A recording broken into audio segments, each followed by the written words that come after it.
Hello, my name is Luna, and welcome to my YouTube channel where I discuss writing, random topics related to the fantasy genre, and anything I've chosen to hyperfixate on.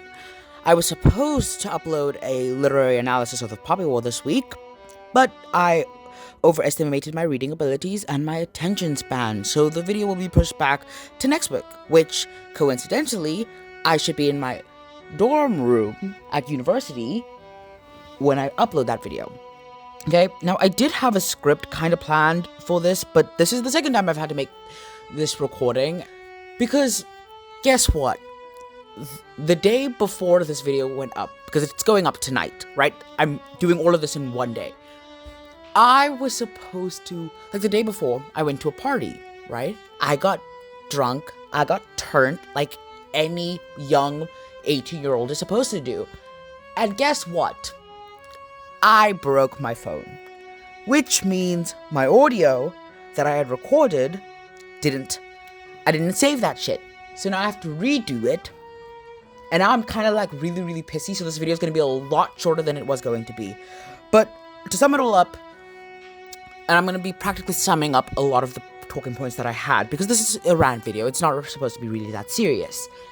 The reason why I decided to rant about this was because I was watching, I was thinking about Wheel of Time, right? Because I'm reading Poppy War, I'm thinking about the military aspects of it, and I was eventually thinking about the Green Aja, because there's a specific fight scene in season 3 where a Green Aja, who is supposed to be the Aja or sorcerer who is trained to fight the final battle. It is their responsibility. They are the soldiers of the entire White Tower community. The White Tower is I'm gonna go with an order of mages, if you will.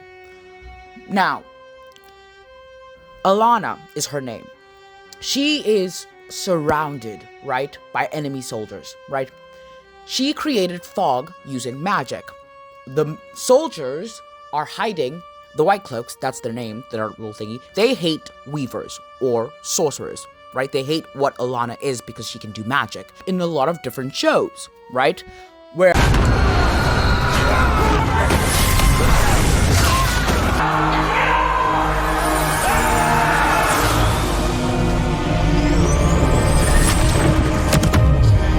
level, her words, not mine, and you're gonna tell me she makes pink walls instead of turning somebody into a fucking tree. Because that makes so much sense. Instead of,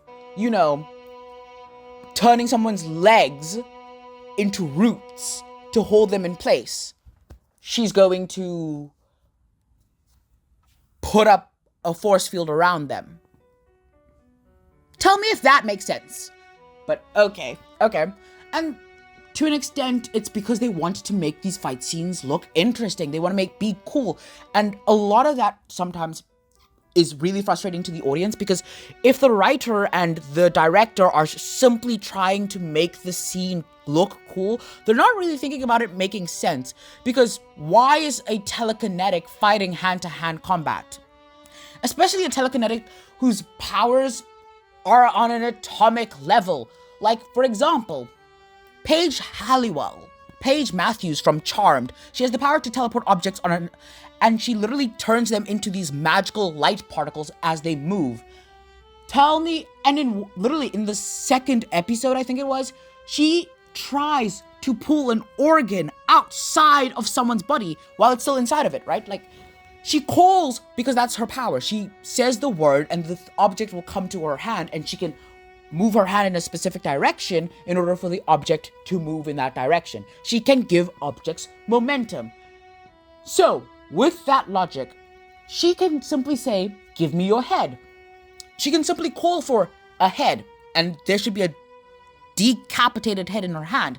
She can call for a heart, and there should be a heart in her hand. Now, I know that that's very extreme, and again, in the episode, it said that type of magic is inherently dark because it can be used on innocents.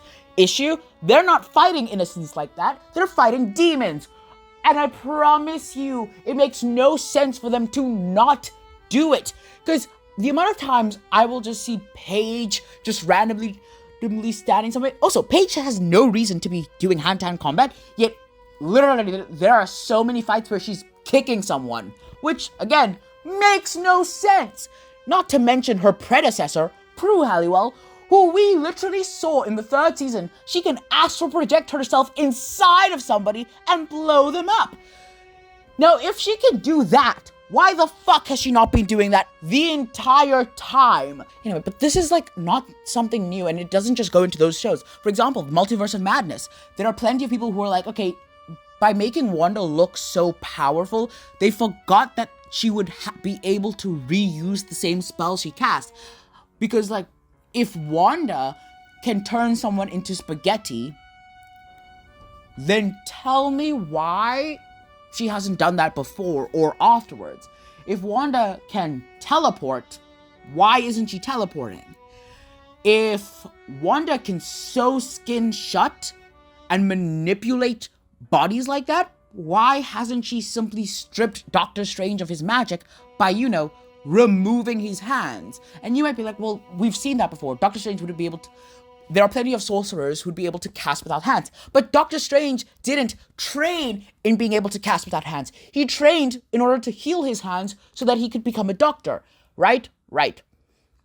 But meaning he's reliant on those hands. At any given point in time, Wanda could have just snapped her fingers and the hands could have been gone, and now he can't even portal away. So he could have done the same thing to Wong. But I digress.